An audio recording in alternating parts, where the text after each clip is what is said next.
This is TWiT. Maybe you're a little worried about, well, I've got these smart speakers in my house. I really appreciate the convenience that they bring, but I don't want them to be on all the time. So we kind of put together a couple of tips for all the common smart speakers out there to help you figure out a way how to mute these things, how to keep them from always listening to you when you don't want them to.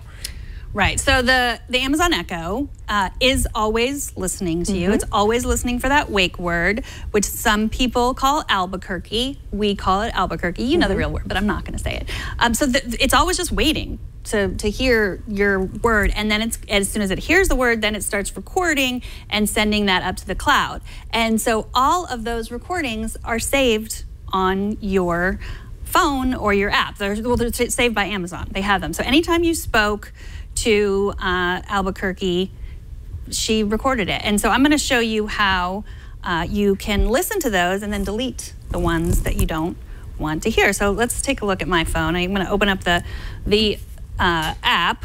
Albuquerque. The Albuquerque app. Look at that notch. And then I'm going to go to the little hamburger menu up there and then go to settings. And then I have a ton of these devices in my house and other ones that I've set up that I don't use anymore. And I'm going to scroll down. And then I'm going to scroll all the way down to history. So there's the history. So here is all of the conversations that myself or anyone in my family have had with any Albuquerque device. Okay, I will play a couple of them. I'll just really reveal everything that goes on. Someone wanted to play In the Air Tonight. Wow. Wow. Let's find out who.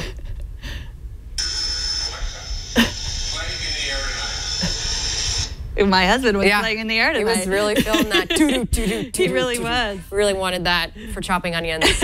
How did you know that's what he was cooking? He chops to the tune. Anyway. And let's hear another one where it doesn't know what it is. He really wanted to hear that.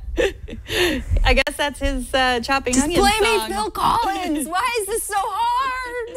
If I want to delete this, I can just hit delete that recording. And if I want to actually stop doing this altogether, stop these recordings, then I have to actually go to the website, go to Amazon, and walk through a little process of actually stopping it from doing that. Or alternatively, you could just press the button on the top that mutes the mic. And if you are talking about anything private that you don't want to accidentally set off and record and send to Amazon, I recommend doing that.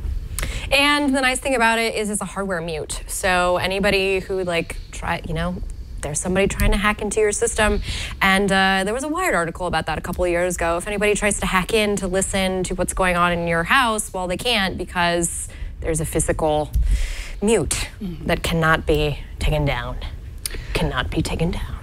So a couple other tips. Yes. Check your drop-in settings. Drop-in is something with the Echo Show, the one with the screen where you can just have video conversations. Check your drop-in settings and make sure that anyone can't drop in to wherever, that you can just have just friends, family, or nobody. I have nobody drop in because I think that's kind of creepy.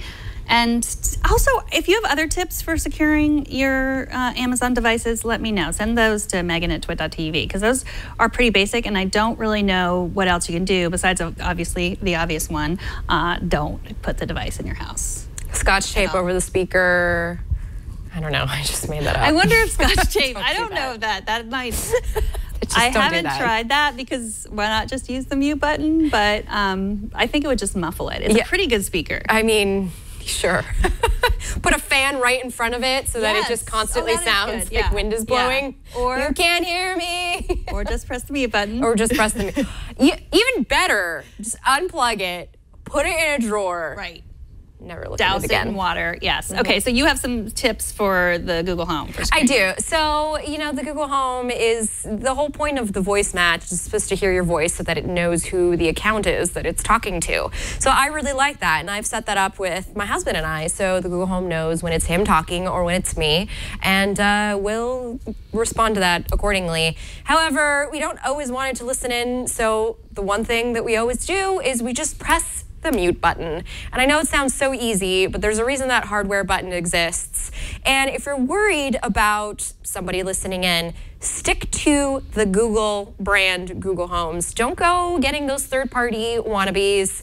Granted, some of them are just as great as the real thing, but if it comes to security, that's something that you're really concerned about, your privacy, and you're only okay with like Google kind of having access to it, then just stick with what Google is giving you, because they're going to put the physical mute controls on there for you. And they have it on all 3 of their smart speakers, which is really nice, and I appreciate that. And also, like I mentioned, you can always just unplug it when you don't want to deal with it, and sometimes I do that, you know. The other thing you can do is you can just ask Google to mute.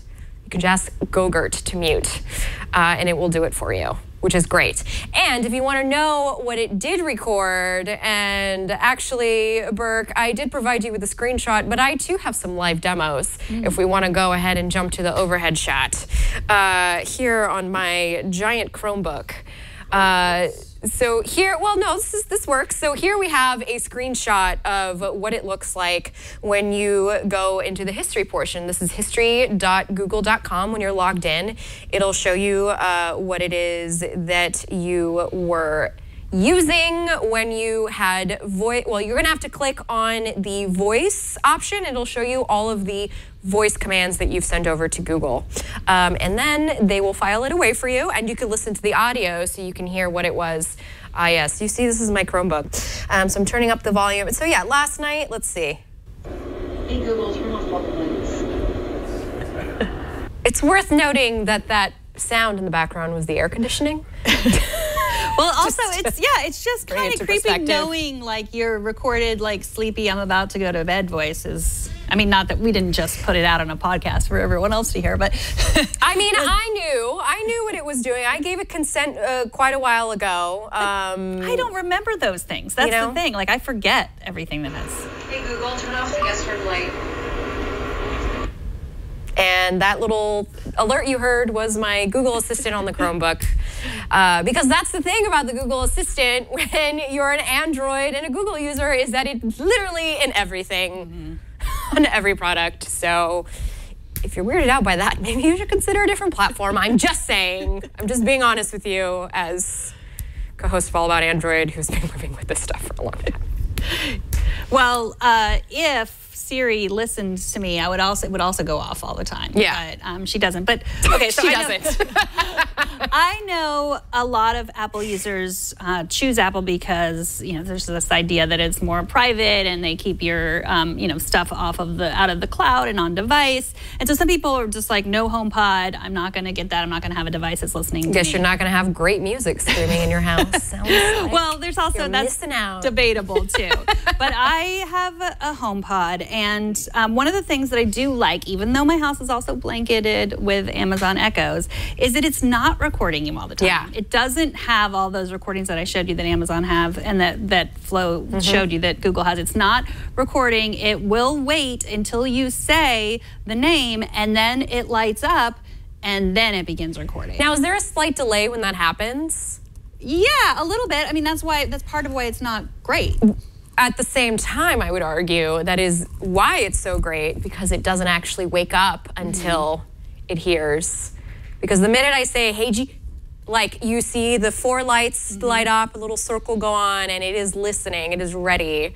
And it's nice and quick, but that was a big selling point too, I think, for the HomePod, was that it all does it locally. Right. So yeah, so it takes a little bit of time. I mean, it can be a little bit slower than the other devices, but milliseconds though. Let's put this in perspective. It's milliseconds really. So then it sends your information to the cloud with an anonymous ID. So it is anonymized. A tokenized ID, so to speak. Yes. Yeah. Exactly. Cool. So there is that does make it a little more private.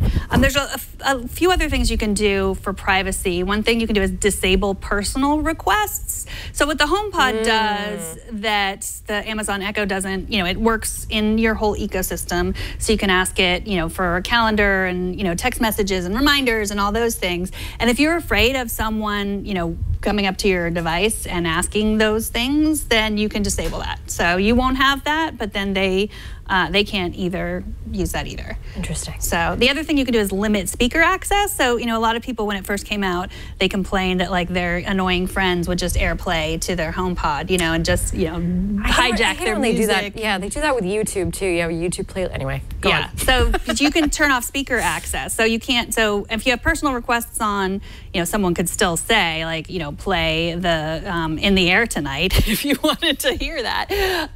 But you couldn't AirPlay your music directly to that. So you can turn that. Nobody wants to hear your friend's music. Yes. Like, just don't. You can also do it, you can limit it to people in your household or anyone sharing your home, like the, you know, the home app. Or you can just let anyone, you know, maybe you're free to let everyone, maybe their music is better than yours. And the other thing that you can do is, sounds like Google can do that, you can just say, hey, stop listening. Yep. And it'll stop listening. Yep. Yeah, which is great. I mean, those had to be built in if we were gonna feel normal about having these things in our home. And of course, as always, stick to brands that you know. Yes, Google, Apple, Amazon are big brands, and yes, there are plenty of stories out there about security and privacy and giving your data over. But in the grand scheme of things, if you're watching this show and you're interested in doing all that smart speaker stuff, those are the 3 brands to just go with what everybody else knows, honestly. And they're the ones that have been around, you know, for a while, and there's a whole ecosystem based around them. So just go with what you know.